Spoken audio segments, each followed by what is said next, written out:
কেকের দোকানে গিয়ে কেক কিনতে তো খুব মজা লাগে, কিন্তু আসল কাজটা হচ্ছে সেটা সঠিকভাবে বাড়ি এনে পৌঁছানো। তো আজকে ছিল আমার বড় ভাগ্নির জন্মদিন, তো সবার আগে পৌঁছে গেলাম গিফটের দোকানে ওর জন্য একটা গিফট নিতে। তো যেহেতু আর্ট অ্যান্ড ক্রাফট করতে খুব ভালোবাসে, ওর জন্য নিলাম একটা ওয়াটার কালার। তারপর এখান দিয়ে চলে গেলাম বেলুন দোকানে, একটা বেলুন কিনে এবার পৌঁছে গেলাম কেকের দোকানে। এত সুন্দর সুন্দর কেকের মাঝখান থেকে একটা ওর ফেভারিট ফ্লেভারের কেক বেছে নিলাম।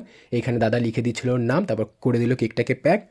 এবার চলে গেলাম ক্যান্ডেল দোকানে, একটা ক্যান্ডেল নিলাম, তারপর নিয়ে নিলাম ফ্রুটি। এবার হচ্ছে আসল কাজ, এটাকে সুন্দরভাবে বাড়ি এনে পৌঁছানো। তো বাড়ি গিয়ে দেখি এখানে চলছে বার্থডে ডেকোরেশনের কাজ, তারপর এখানে শুরু হয়ে গেছিলো সাজগোজ। তারপর এখানে আমার দিদির রান্না বান্না চলছিল, তারপরে ওখানে ফটোশ্যুট করতে বসে গেছিলো আমাদের বার্থডে গার্ল। দেখো কী সুন্দর লাগছে, তোমরা ওকে আশীর্বাদ করো। তারপর হলো এখানে কেক কাটা। কেক কাটার পর আমরা সবাই মিলে খেলাম কেক আর ফ্রুটি। এইবারে হচ্ছে যে কোনো অনুষ্ঠানের মুখ্য আকর্ষণ খাওয়া দাওয়া। সেদিন নিরামিষ দিন হওয়া সত্ত্বেও খাবার দাবারে এলাহি আয়োজন ছিল। লুচি, আলুর দম, চানা, পোলাও, চাটনি, পাঁপড়, মিষ্টি, পায়েস, নানা রকমের সুস্বাদু খাবার। তো সবাই মিলে জমিয়ে খেয়েছিলাম আর খুব আনন্দ করেছিলাম। Thank you for watching.